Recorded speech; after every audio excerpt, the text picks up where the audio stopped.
This incident exactly took place on April 20th, 2019 in Irvine, California. I remember that it was around 11:30 at night. I was watching YouTube on my computer when suddenly I heard yelling from outside of my room. I immediately opened my door to see my mom running toward my room. The first thing she said was for me to call the police, in which I did. My mom heard a large sound and went to investigate, looking through the sliding glass door. And when she opened a curtain, what she saw was a figure on the other side of the glass looking back at her. It was a guy. He didn't move at all, but still stared at us, which was so creepy and weird. And his body was covered with a dark, deep liquid like as blood. I then gave my phone to my mom, and she said to the dispatcher with fear that there was a man who climbed onto our second-story balcony. I was a bit tense, not knowing what to do in a situation like this, considering I was in a room. Just moments later, my mom calmly called and told my dad, who was not at home, that there was a man that climbed onto our balcony around 11:30 p.m.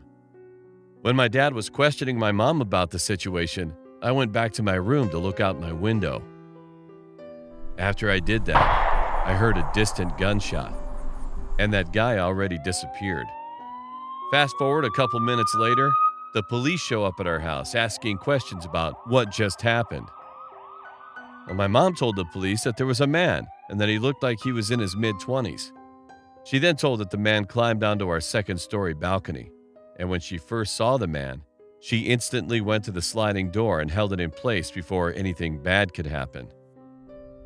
When the man was just about to run away, my mom told the cops that she saw a bright flash. My first thought that it might be a handgun for suppress. After Mom turned on the lights from my balcony, I saw there were multiple footsteps and handprints on the pillar and railing. A day later, a group of police detectives came to my house to investigate more into the case. They noticed a bullet hole on the ceiling of our balcony, and they told me and my parents that the hole was made by a handgun. The police then sent out a firefighter to come and cut the bullet out of the wood. A couple days later, we found out that the guy, who was actually in his mid-40s, was arrested, and that this wasn't the first time he had done something like this. On the 21st, he tried to break into another house in Irvine at 5 in the morning.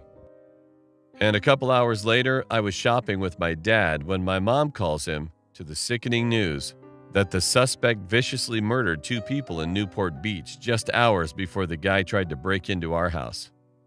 My heart just pumped at that time, and I thanked my mom so much for saving our life.